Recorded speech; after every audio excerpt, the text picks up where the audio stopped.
Ladies and gentlemen, welcome to the Uncensored CMO. This is coming to you all the way from Cannes Lions in the south of France. Now, in this episode, we're going to be catching up with not one, not two, but three legends of effectiveness, Les Binet, Grace Kite and Tom Roach. Now, they've got their mighty brains together to look at what's coming next when it comes to effectiveness and what we can learn from the digital revolution, but also the fundamental things that don't change about effectiveness. So I've caught up with them to find out what their talk was all about. It's called The Third Age of Effectiveness. And I want to find out what is it, what can we learn from it, and what can you do about it? So this is a great episode. I know you're going to enjoy it. Three brilliant people. Here it is. Now, I would say we've got a beautiful view overlooking the beach, but we haven't quite been able to replicate that. So we're in here in our very own podcast studio, sponsored by WARC, as you can see in the background here. And you're fresh off stage from doing your big presentation. How did it go? It's not sure fresh is the right word. Hot off the stage. Yeah, I think it went quite well, didn't it?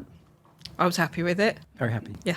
Well, judging by the amount of LinkedIn and tweets I saw, in fact, I could have done the presentation myself based on the amount of content that was coming out. They saying nice things? Lovely things, but maybe this isn't as exclusive as I was hoping. Should put a ban on anyone tweeting.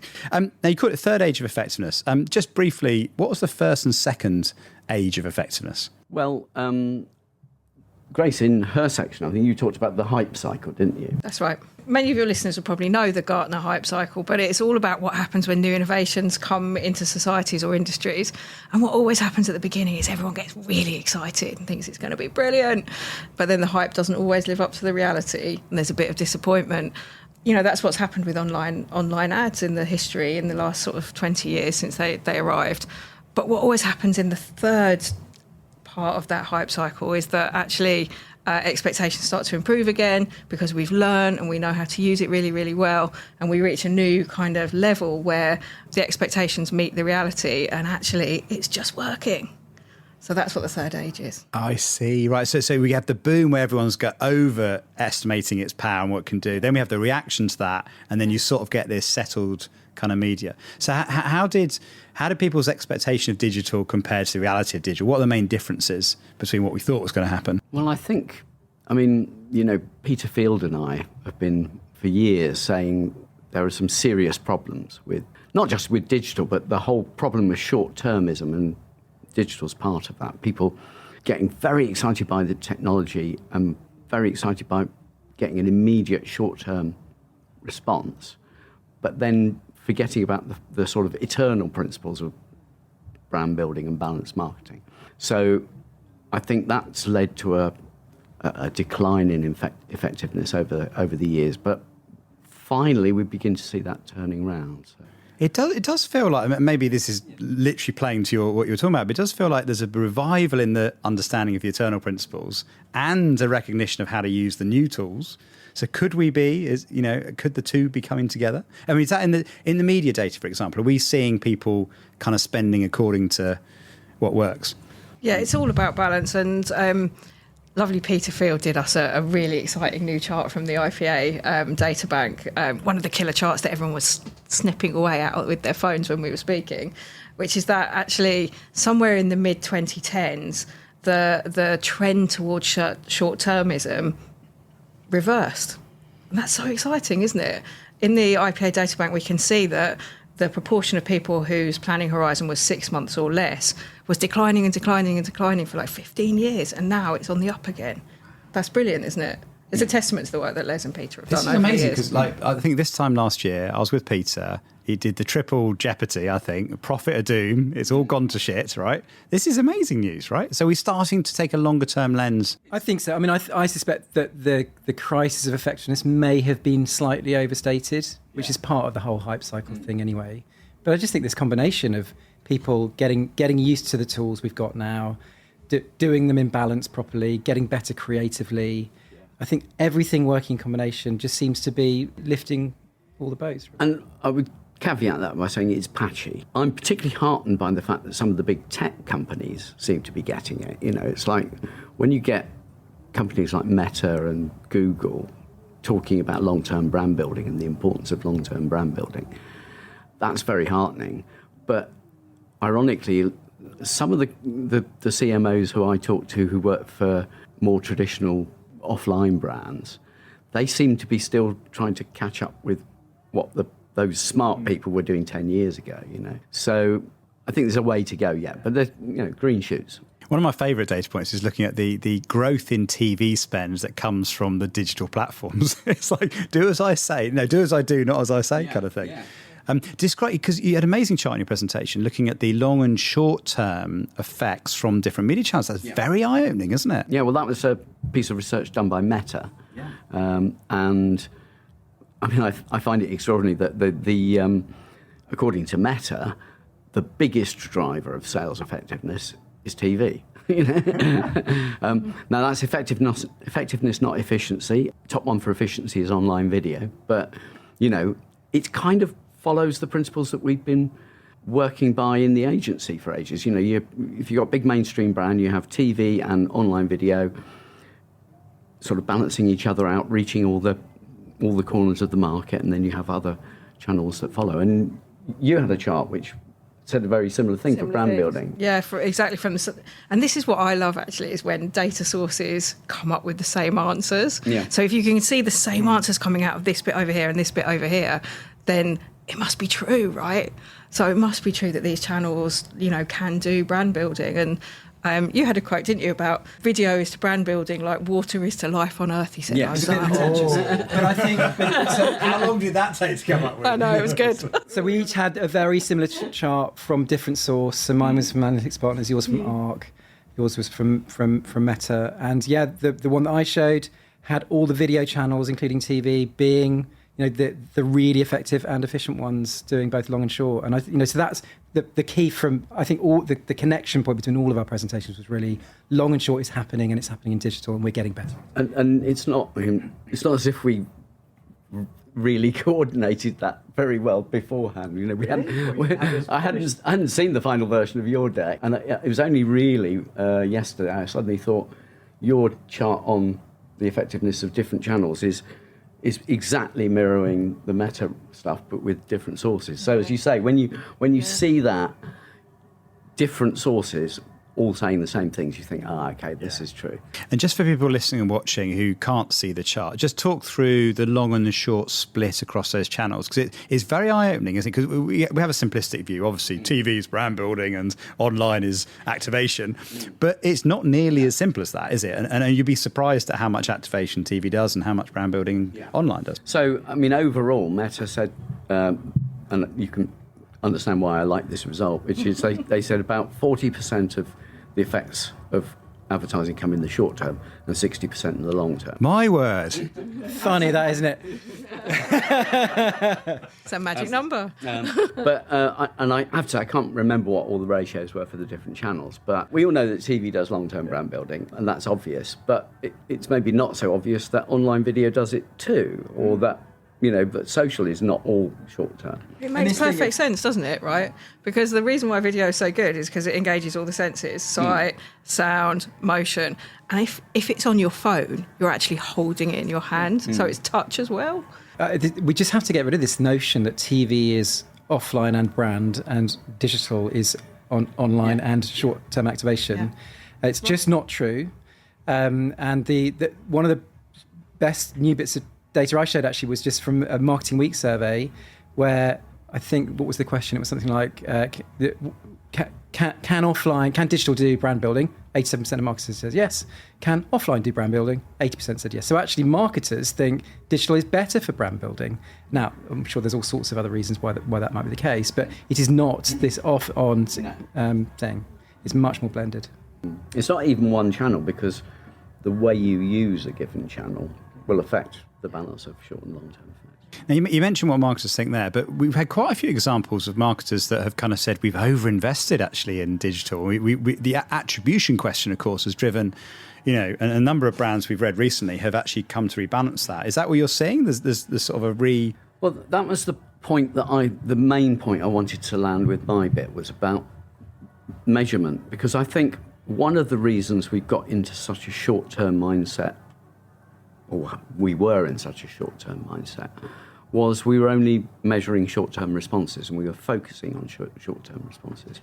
And I think attribution modelling in all its forms is very much to blame for that. It just doesn't give you the right answers. And what's begun to happen is advertisers have begun to realise that. So as I said in the talk, I talked about the Adidas case, where Adidas accidentally turned off some of their paid search and realised it wasn't doing anything, despite the fact that the attribution figures said it was one of their most important channels. And they just turned it off and went, nope, nothing happens, So not that all paid search doesn't work, but that particular stuff, I think it was buying their own brand name, wasn't doing anything very much. Now, when it comes to econometrics, because we talked about the hype cycle, didn't we? And I think you overlaid as well the crisis in creativity of awarded work as well.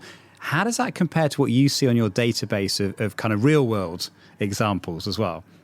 Are things getting better or worse? That's what's so exciting if you're a bit of a geek when it comes to data like me.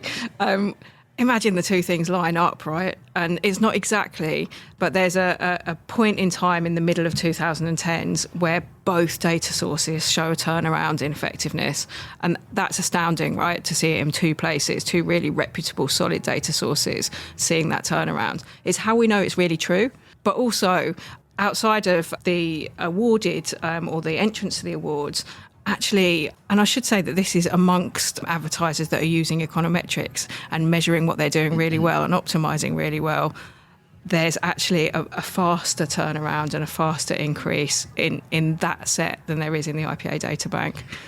And there's a source of data that we don't have. It would be wonderful if we had online brands that were using econometrics versus online brands that were just using attribution modelling. And I bet that would be sort the sheep from the goats, as it were.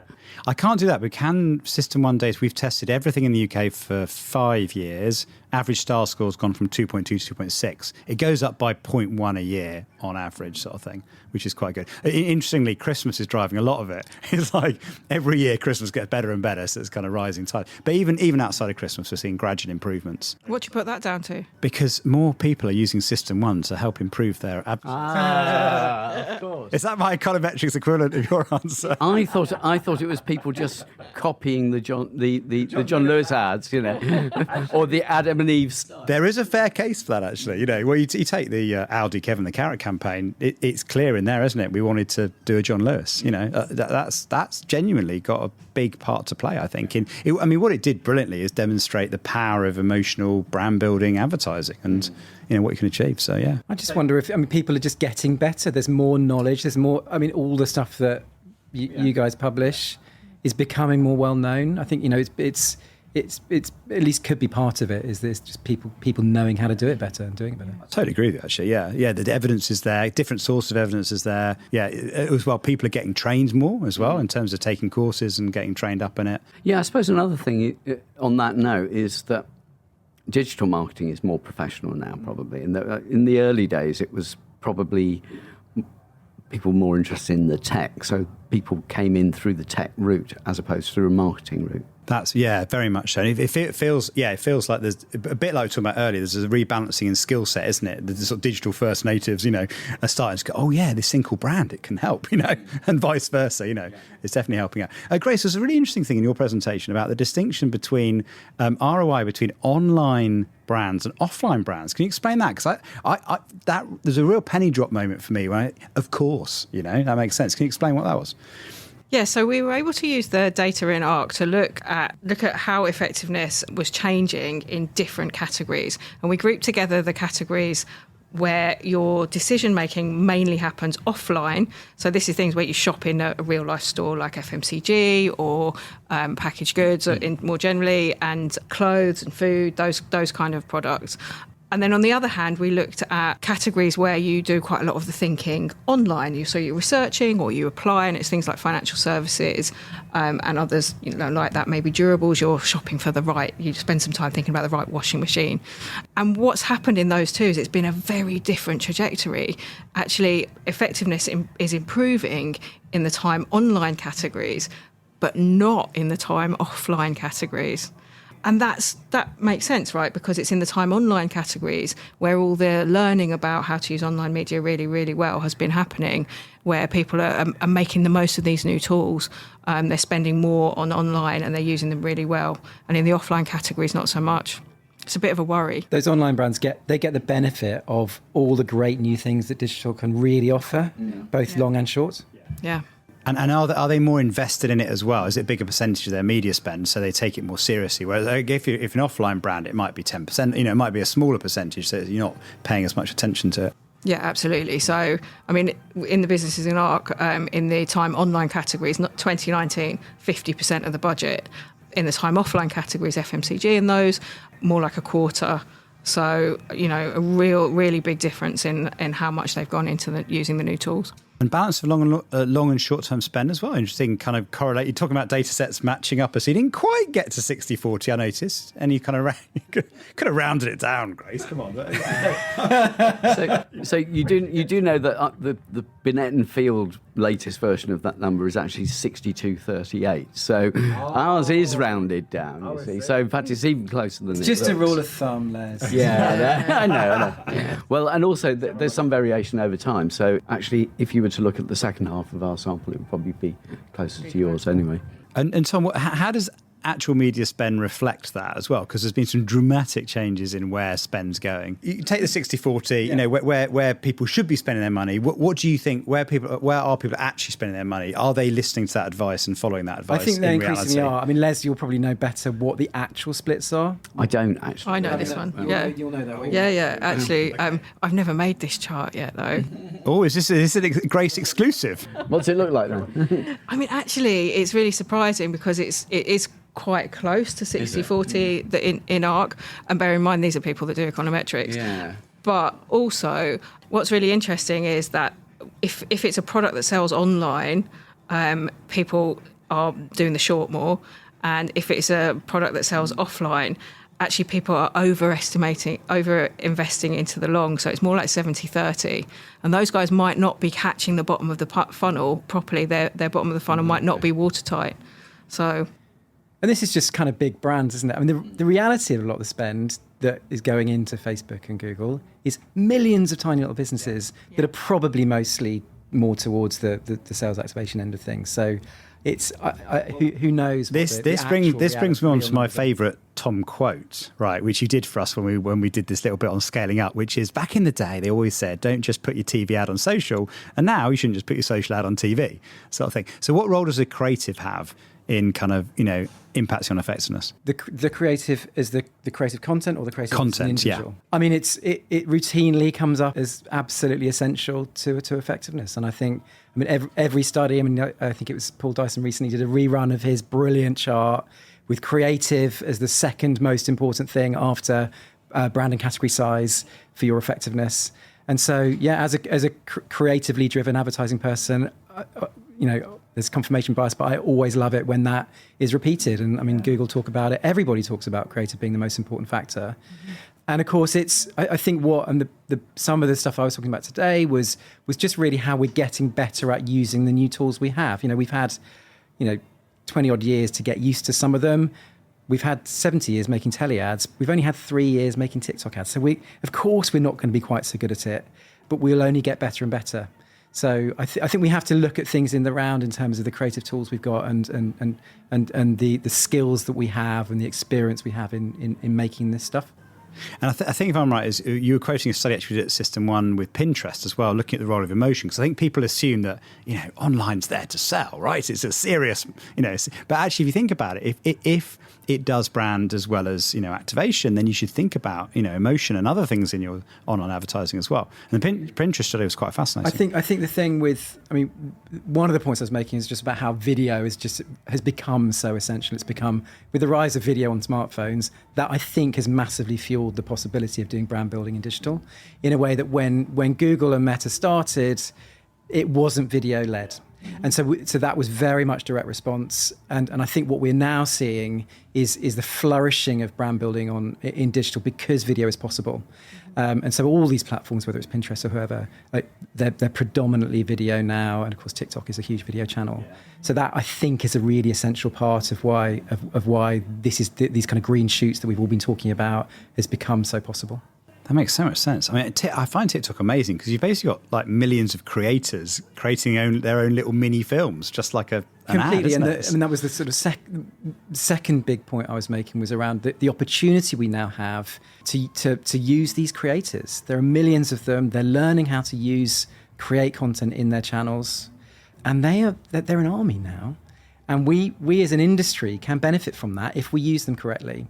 Not solely, because I think the best way to use them is probably to give them, allow them loads of freedom creatively. We still need to do paid ads, which are probably quite tightly controlled.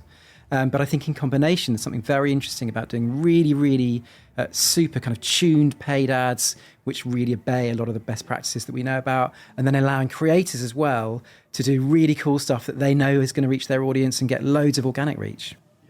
You referenced Mr. Beast, didn't you? I did reference Mr. Beast. I'm a fan of Mr. Beast. Well, he's enormous. Mr. Beast, we had to explain to Les on Twitter a couple of months ago. I don't understand. No, I don't know. The producer James was telling me about Mr. Beast as well.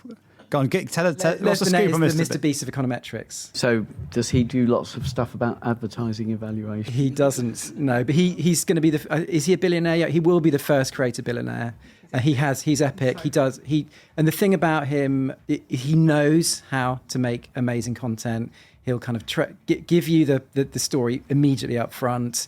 He'll give you loads of emotional highs throughout the video, and it's very, very well produced stuff. And YouTube allows you to create really, really high quality content, which I think is part of the trick. I mean, he throws loads of money at the production of the content, which I think is another factor which we probably don't talk about very much. So what are the kind of guiding principles for advertisers to get kind of creative right online? Well, the first thing, one of the major points I was making, you do actually have to obey the platform best practices. They know an awful lot, and they've done a lot of testing with people like you and with Cantor and Ipsos about what really works in their platforms. And they all say, make bespoke stuff for the particular platform you're working in, which goes back to the point about don't just put your telly ad online. Yeah. So that's the thing you really need to do. Get the best practices right for the particular platform you're in. Make bespoke for the platform, so long as it's within the context of a campaign or the brand that you want to communicate. And then you get beyond that and you get into some really, really fundamental, basic creative principles that we've sort of always known. And it's about grabbing attention, being really well branded, telling stories that communicate, being different. There was a great stat from, I think it was from Ipsos, that said if you're different and you challenge category conventions, you'll get 40% more watch time. So that's really, really great to see as an ex-BBHer, to see difference being represented in that. And then the final one that you'll love is just emotion. So we can't say it enough, the importance of emotion. I think it's probably your work, Les, that first established that as a really basic and important principle. And it just gets proved time and time and again, because emotion is what lands things in the memory, and memory is what drives brand building. So if you want to do brand building, you have to have emotion. And going back to the video point, video is really, really good at emotional response. So A, B, C, D, E was my kind of 5 principles of cross-platform creativity. Not new, but it's sort of fundamental, really. Amazing. Now, we're here in Cannes, of course. Not everyone's in Cannes, surprisingly. If people want to watch you deliver your presentation, how can they do it? Well, there's going to be a webinar next Tuesday, 27th. The IPA is going to be hosting a webinar, and hopefully there will also be a recording available sometime afterwards. And that will be a longer version with a bit more content. Oh, will it? Okay, very good. And lots of snappable charts. From what I've seen, plenty of nickable charts. Killer charts. Killer charts. Yes. There you go. Well, listen, thank you for coming on and sharing a bit more about the presentation. We look forward to seeing it on the 27th, and have a wonderful rest of your time at Cannes. Thank you. Thank you. Thanks very much. Thank you for listening to The Uncensored CMO. I hope you enjoyed that conversation with Les, Grace and Tom. I certainly did, coming all the way from Cannes. If you'd like to get more content like this, please do hit the subscribe button wherever you get your podcasts. And if you want to watch the episode, head over to YouTube, hit subscribe and never miss an episode again. If you want to follow me, I'm on LinkedIn at John Evans or over at Twitter at UncensoredCMO. Thank you for listening and watching. I'll see you next time.